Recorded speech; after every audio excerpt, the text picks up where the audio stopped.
Assalamu alaikum warahmatullahi wabarakatuh. Some of you and peace out to the rest of you. Hit the share button because the message is more important than the messenger. And I'd like to thank you all for tuning in to one more episode of the Black Manosphere show of the week.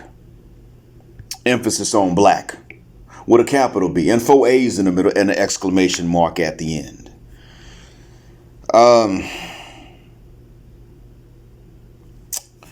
Let me start off by thanking my most recent Cash App donors.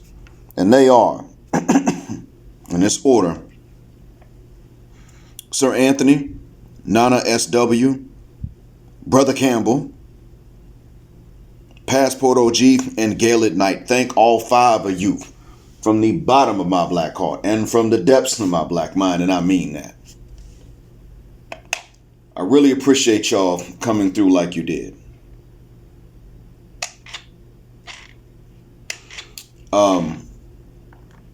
I also want y'all to know that my agent knows, because I told my agent and the employees that we are paying salaries, not the customer base yet. That's going to happen. I mean, the losses that the business sustains, which I must fund, are now decreasing, so we're closing the gap. But I didn't tell them that they're being paid their salaries before the business profits at all, because I want them to like me even though I'm black, or even because I'm black. I told them this so that they would appreciate you and understand the potential ally they have if they are also allies in kind.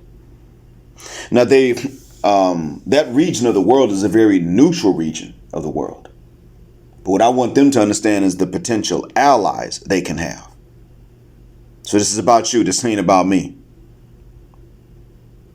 So anyway, to the issue at hand, let me explain to you that Roda Osman is in the title, but this is actually going to be about Roda Osman and Rahaf al-Qanoon. And if you forgot who that is, Rahaf al-Qanoon is the Saudi that ran away and fled to Canada, and has since then been wilding the Uqfout. And Roda Osman is not to be confused with Rada, the submissive wife. They're 2 different ladies.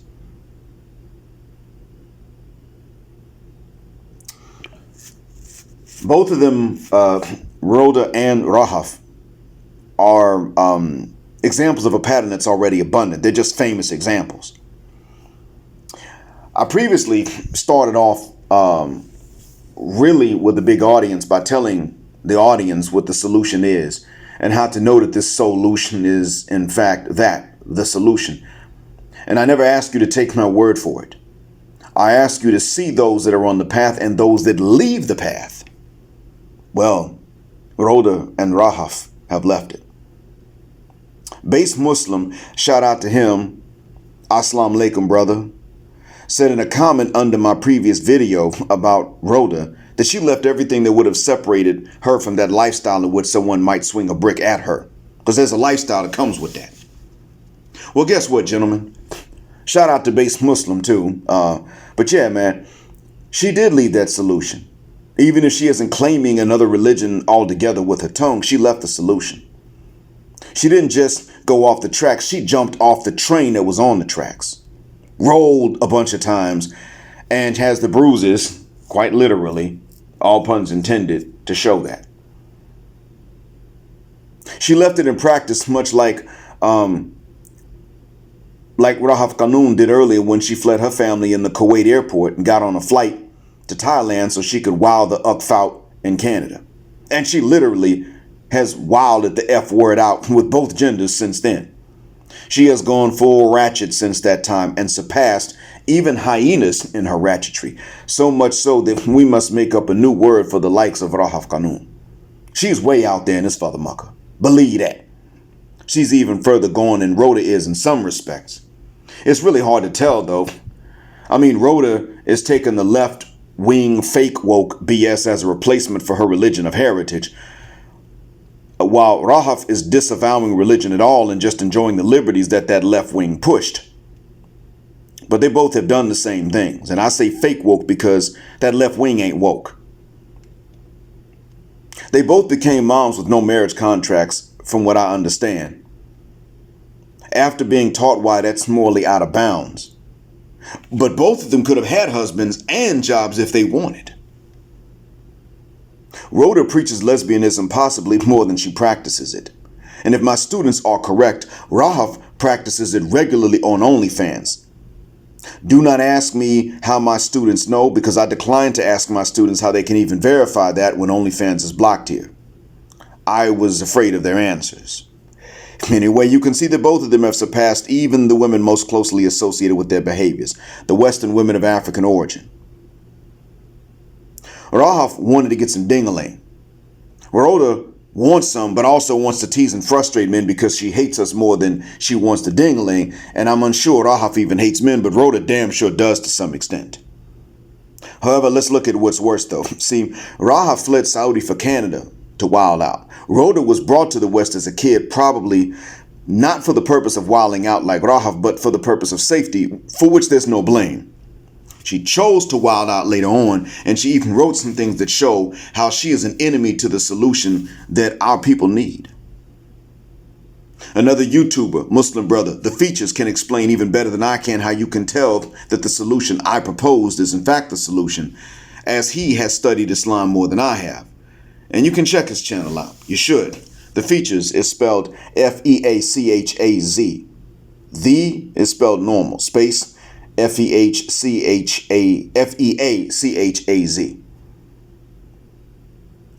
On one of the Features live streams, Abu Barak Muhammad al-Amariki called in with some information about Rhoda.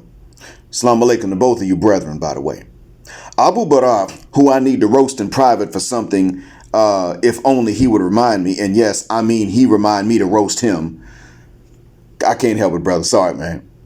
Told us on that call that Rhoda already said or wrote on her social media platform that she was glad she was in America, this white man's patriarchy against what she is so busy preaching, just because in Somalia they're serious about Islam. She didn't say serious, she said too strict. But I know that they're not that serious. I know enough about Somalis to know that in general they're not too strict, but they are serious. And so I know that's not the case like she said. If she fornicated privately in Somalia, the people wouldn't even know about it. And they wouldn't try to find out unless she delivered a child out of wedlock or she spread a disease. Somalis are actually on average sexually naive. And I'm not saying that as an insult. But since most of them are, the few that are deviant get to go undetected for long stretches of time. So those few get to do a lot of damage. Because they're so rare as far as we know, when the masses are sexually naive compared to Arabs or Westerners. Somalis understand the need to prevent fornication, but they seem pretty unaware of other sick practices that go beyond that, amongst even their own, because they're rare and undiscussed. So Somalis, when it comes to many things, are not too strict, and they're not intentionally lax. They're thinking about other things. That's all. So they're content to not know somebody else's sins, and that's not even Islamically blameworthy. Now in the West, as the Feature said, the enclaves become split between the serious Muslims and the criminals, with one kid becoming a memorizer of the Quran and then later a Quran teacher, and a sibling of that kid becoming wanted for murder. Yeah, it gets bad in the West. Rhoda complained not at all about that though. She complained because the homeland isn't going that same route. Man, fit the guck out of my face with that sure bit. That's not even where it stops. Shouts out to the Reverend Brother Pastor Deacon Dr. Hurricane Edward Allen Anderson for telling us even more. She said she has better hair than African American women because she's East African and not Bantu like us, which is something that most Somalis don't like to hear anyone say because it's unfair to us. Some of us may think Somalis hate us. No, they don't. There are those who say, well, we're not black, we're Somali. Now, there are those who say we're not black American, we're Somali. Other Somalis say, yeah, but why do you have to say it? We already know that. Then there are those who say we're not black, we're Somali, and Somalis disown them too. You don't believe me? Walk up to a Somali and call him an Arab. Make sure you got a good dentist appointment afterwards. You may not believe me when I say that, but it's true. As much as most Somalis will swear that they don't have Bantu blood, and they really mean it when they say it because they think it's true when they're told that, They don't think it's okay to say that their hair is superior to ours because that would go against the Islamic teaching that Allah created humans equal and we're not born better or worse than each other. Now, DNA tests, as I've been told, do often show some Bantu ancestry in them, but then also they show up in other people's ancestry, which is very human in general. That doesn't make them unique, better, or worse. But that's another recording for the DNA experts to handle. The point is, Rhoda is offensive by our standards and their standards alike. Her own people's standards and Bantu black folks' standards, be the Bantu black folks, Black Americans, West Africans, or Caribbeans. Just as Rahaf al-Qanun is offensive by our standards and by her people's standards alike. Both went further than the hyenas they emulate, the white hyenas and the black hyenas. What is this about, though? Well, the reason why it's important, actually, there are two reasons. First is a longer one, so let's get that out the way. They're both going to be used for a specific purpose, even if they didn't plan on it. They will be used to spread corruption in the cultures from which they came, starting with the diasporan communities to which they traveled.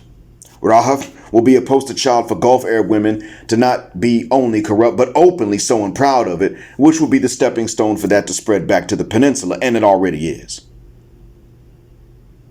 Because you see, it gives others cover.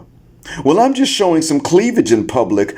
I'm not running away from my family to go and F somebody and then F somebody else and then say that the baby's the first guy's. I'm not doing that. I'm not out drinking wine and eating Canadian bacon in front of everybody on camera. I'm just showing a little cleavage. It gives them cover. Bet y'all didn't know about that, huh?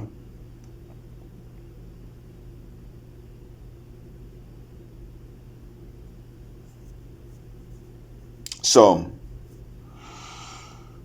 Rhoda is going to be the poster child for the same things to be normalized among Somalis living in the West. It's already extant, but not normalized in either diaspora. Notice I say it's extant, it's there, but it's not normalized. Neither in the Gulf Arab diaspora nor the Somali diaspora, but the indecent is now further normalized than it was in each respective diaspora before each one of these ladies. They will be used to normalize this and desensitize their people in their respective diasporas. And then that normalization will be used to spread it back home as much as possible. This isn't my first time telling you knuckleheads about this either. Remember Stephanie Riberos from Brazil living in the USA with her zaddy that started bad-mouthing Austin Holloman? What was her goal? It wasn't to protect the women of Brazil. It was to spread that ratchet misandry back to her homeland. Brazil is not feminist, but they're not anti-feminist either. Women that used to talk to Austin wouldn't talk to him anymore because of pressure. He was a wanted man unofficially after that. Not officially, but unofficially so, by men who thought the rumors were true. Look at the continent from which we come and you see something similar. Westernicians have been trying to export their misandry to Southeast Asia, Black Latin America, and the homeland, the home continent. Because these are the places to which we like to go to find wives. And some of us go to find girlfriends and a lot of us don't. But either way, it's to start families after having a peaceful situation with women, because it takes leaving the West to have even that much. Just peace. I know. I found peace with women in general when I landed here. Now in the USA, I saw every attitude, but if they were cute, I saw their worst unless I was married. Think about that. I saw neutrality that didn't involve me being married already in the East, not the West. Well, these Westernicians and their followers like Rahaf and Rhoda want there to be no soft places for us men to land. Now, when we use that phrase, a soft place to land, we're usually talking about Westernicians and the imitators that squander their youth on the least responsible men, later looking for an inexperienced but responsible man like the bulk of us to take them in with their kids and bail them out of the results of their bad decisions. But in this context, a soft place to land for us is just a place where we are treated normally.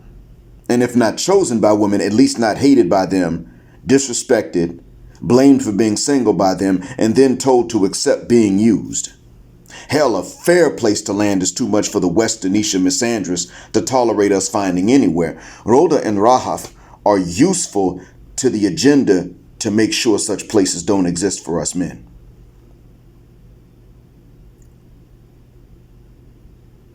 the agenda to export that to lands in which it wasn't.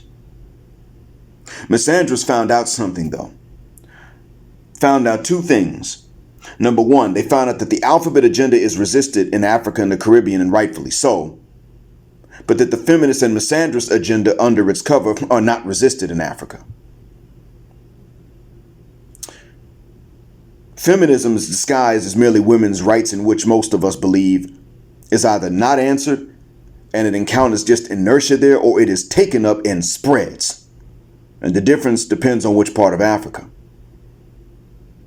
But feminism and misandry hit a brick wall in Southeast Asia. Thai and Panay women alike, who grew up with English or who had to study it intentionally, both turned and answered unfavorably the call to diss men categorically and be hard on men to satisfy Western women, and they both answered in great English. They said, no, we will choose for ourselves, and we appreciate good men. Step off. They clapped back harder than that, like Joan Jay, and she wasn't alone. So they're logically forced, when I say they, I mean now, the hyenas are logically forced to refocus on Africa and Black Latin American enclaves and less on Southeast Asia. And they might even ask one day these other non-Western women from the continent or from Latin America to help spread it to Southeast Asia in the hopes that the non-Western accents will give it some credibility. They already have some continental sisters joining the Anglophone New World sisters in saying that we black men in general, wherever we are, whatever nationality, are just trifling, dusty, broken, lazy. The female version of yeah, it's that bad. That's why I said that Roda Osman knows what she's doing. She knows that she's starting to blame with black American men by default because she's in America. She knows that, but she also is not intending on stopping it there. Haitian, Somali, Congolese, Jamaican, Zimbabwean, Zambian, Senegalese, Gambian, Sudanese, Malawian or Malian, Nigerian or Nigerian. She knows that it's going to be by extension because that's the agenda already. And best believe she does know that that's the agenda.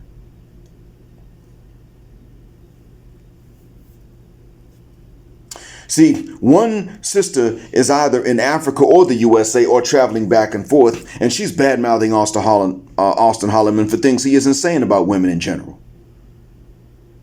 Now, my recording here is not to defend or to disparage Austin Holloman. He said he's no longer passport bro. I don't know what to expect from him. But when he's not saying something, she's turning around and saying that's what he's saying, and she's interpreting everything in the worst possible context in which she can interpret it.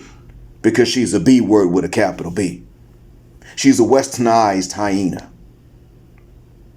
And she's busy putting words in his mouth, and her views are already far beyond her subscriber count. I intentionally forgot her name. But I want you to know she's there, and that she's coming from the continent. Wherever she lives now, I don't know. She's coming from the continent. Talking this stuff. Just to discredit black passport bros. She ain't got a mother cuss word thing to say about white Western men, as far as I know, that go to Africa just to smut women out. And women commentators on her page are from both sides of the Atlantic. So unfortunately, Africa's doing a very good job of resisting French colonization, neocolonialism. Thank you. Shouts out to y'all for that. Give them hell, Africa. And doing a good job of resisting that alphabet agenda. Give them hell too. But they ain't doing a very good job of resisting the feminism and the misandry.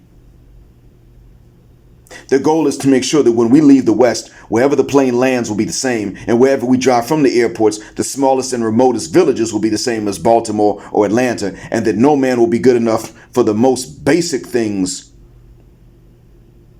Africa and Latin America are more neutral, at least in regard, than in that regard specifically, than Southeast Asia is. But the goal is to globalize the misandry and turn the globe into an open-air prison for men, with all women as the corrections officers, all of them in agreement to uniformly restrict heterosexual encounters specifically to only the ever-decreasing single-digit percentages of men, taking away even women's rights to choose individually.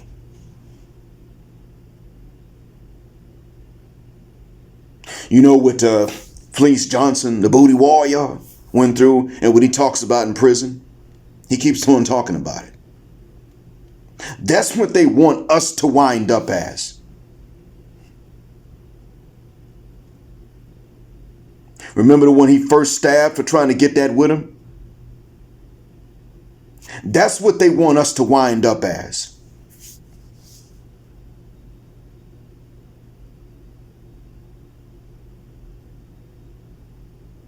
Roda and Rahaf, though they are not exporting this to other cultures, lands are still useful, intentionally or unintentionally, to export this to the ethnic communities that their people form in the West, which is a step in the same direction as exporting it back home. And I know here, being in Saudi, that it's already coming. It's already starting. It's already rolling out. 5 days ago, I saw a stud.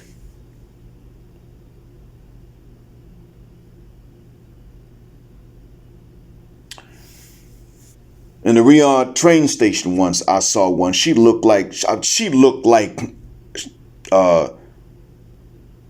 don't know how to describe. She looked like a stud.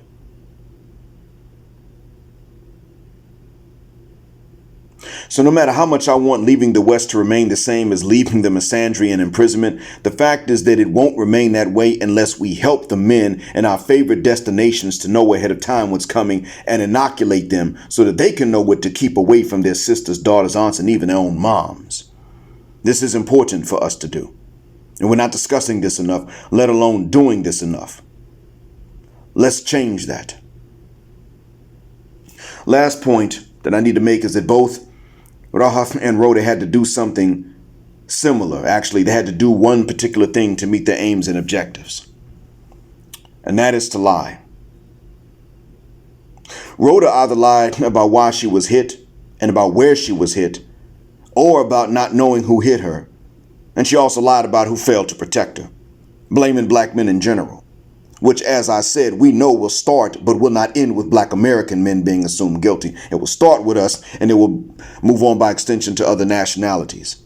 This is why I have said that it behooves black men to remain aware of the distinctions that we have based on nationality and culture and language, but to not allow them to become divisions. It is not in our best interest. That is something the hyenas want.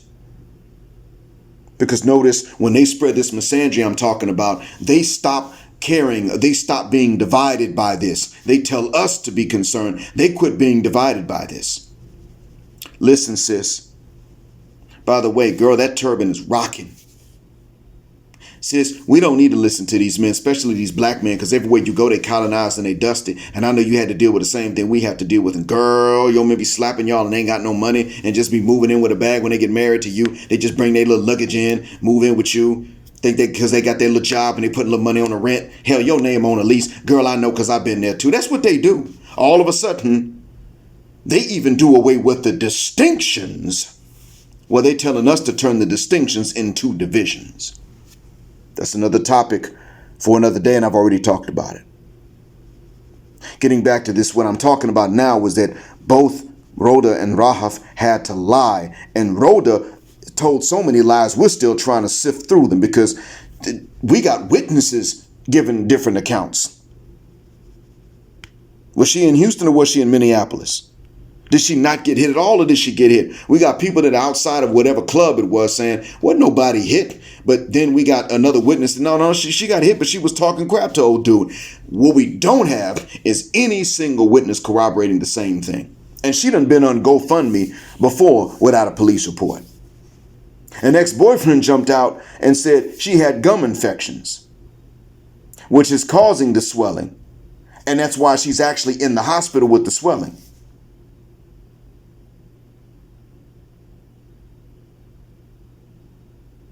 I think that in actuality, my suspicion, my theory, is that she actually got a swelling from an infection, went to the hospital, got presented with a bill, and then got with somebody and said, listen, you know what?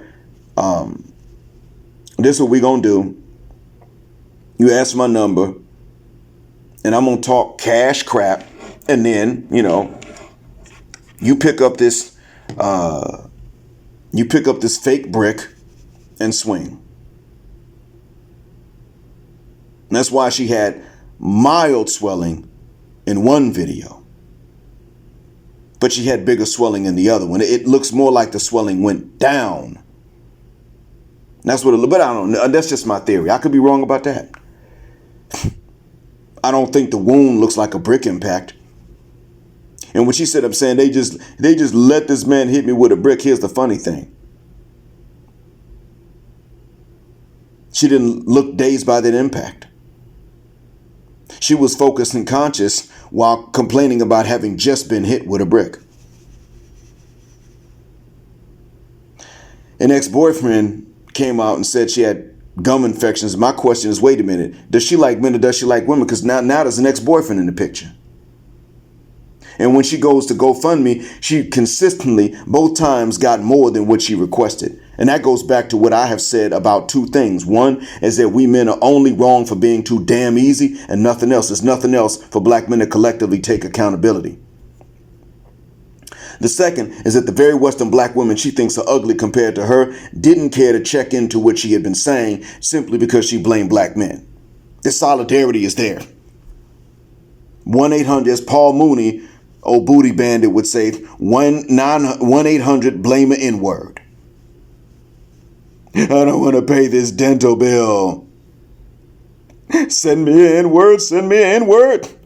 We got sending one right over. He's got a prior criminal record. You'll be off the hook.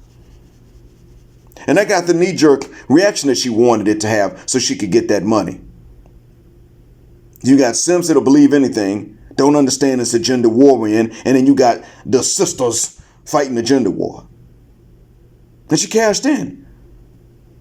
40 grand in a week, goodness gracious. Believe me when I tell you, no traditional Somali man or woman anywhere is donating to her troublemaking tale. I also believe when I tell you that she has no issue at all with a white patriarchy. She didn't slap any of those white guys on the videos for being white. She slapped them for clout, and because she knew that unlike non-Western men, they knock her the uck out for slapping them. I mean, unlike non-Western men, they wouldn't do it because non-Western men would knock her the uck out. And as a light-skinned man, I know there's some sisters that'll hit brothers and won't hit Wyatts. There are also those that'll hit Wyatt and light-skinned men, but would not hit a more abundantly melanated brother. There are two types. She just decided to be in that second type. She spit on a man when she got drunk. I think that was a brother with whom she started an argument. But, you actually hit one? I don't think she would.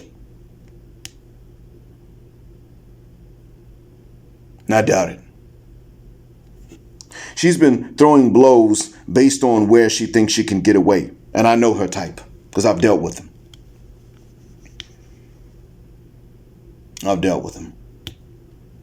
know them. I've had women that wouldn't swing at a man, turn around, swing at me.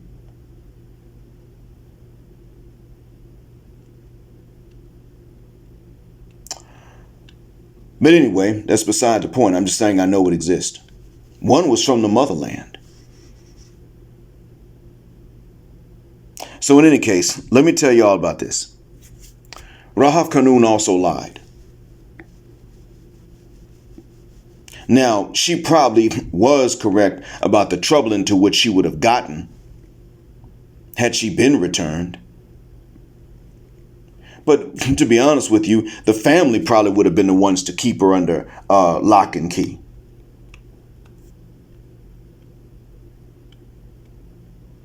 They probably would have been the ones to do that. More than likely. But Rahaf she was lying about abuse, and she was trying to, I'm not going to say over exaggerate because that's so redundant and it's incorrect grammatically. Could you, bros, please quit doing that? Over exaggerate. Bruh, exaggerate already means over. Just stop.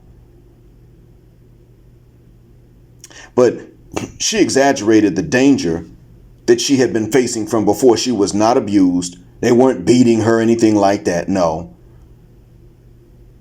I know someone that taught her and said she had no signs of that. When she was at the girls' campus, She was not wearing hijab in the girls' classrooms, and she with no marks on her face or anything like that. Nobody was striking her. And she wore a short sleeve shirt on the campus. There was no bruise on her arm. She was fine. She just wanted to wow the uck out, and she lied to do it.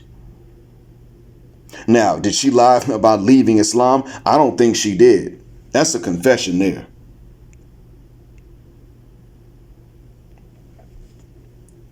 What I'm getting at is that they lied. Both of them have lied to get to where they're going, and they're going to be used by others who want to lie as well. And they will use their lies to add to their own lies. And that's going to be part of the fuel. And that's one of the things you've got to tell these other men, these buddies of ours, these potential male in-laws of ours in these lands to which we like to go to be able to start families.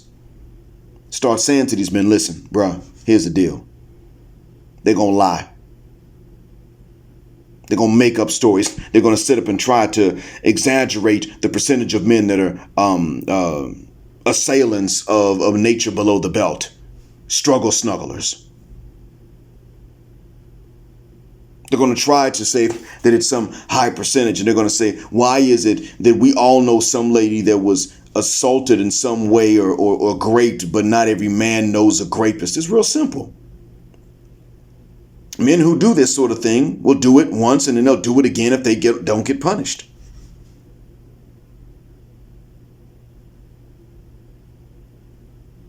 They don't go around telling other men that they do this kind of thing either, because somebody's going to whoop their behind. So if we do know somebody that's doing that, we wouldn't know they're doing it. We wouldn't know that's the kind of person they are, because they're not going to say that to us. And even then, if you take the numbers that are reported, that are known, you come up with some very small percentage of men that could be doing this. Could be. You then have to factor in the ones that are doing more than one of these assaults. You see? Then that ridiculous percentage goes down. Now, for more on that, I refer you to Average Man Unplugs. I think it's his upload from yesterday. You know, just go back to his last 3 uploads. You'll find it. It'll do you some good to check out his channel anyway. But we have to keep in mind that they're not going to stop where we think they are. They are not playing games. This is not a game to them. They're not quitting. We think, and it's right that we're looking at going to other places. I'm glad we are. But in order for leaving the West to remain synonymous with leaving the misandry and the hyena business and the hyper scrutiny and the gender war, you have to factor in that they are trying to export the misandry to exactly where we like to go. And you got to tell the men about that. Because they are changing environments. And if they can change this environment, not just the Persian Gulf countries or the Arabian Gulf countries, not just the Arabian Peninsula, but specifically Saudi Arabia. If they can change this place, they can change other areas. The question is going to be, what you going to tell these men? Now, if they don't listen, it's not on you, but what are you going to tell these men? I keep saying this. The women are talking to the women. You're not going to tell the men that are still taking care of the women and still rightly raising the women where you want to go, what's coming down the pike, what's being exported to follow you, trying to ruin it for you. You're not going to tell them? You better. Stop just thinking you're going to go somewhere, land, and it's going to be different. Because even if you study where you're going and you learn the language and you get a job and all that, you still got to be ready to participate in the effort to tell the men what to do, so they can tell them what's coming, so they can figure out how to protect themselves. and how to protect even the women from this foolishness that's going to wind up leaving them old spinsters trying to sell some box with wrinkles to make ends meet when they old and don't nobody want them no more. I hope that what I've said has been a benefit. Thank you all for tuning in again to this week's episode of the Black Manosphere Show of the Week. Thanks for listening as always. Black heart, black mind, blackout, assalamu alaikum, and black heterosexual, non-select male power just because they don't like it.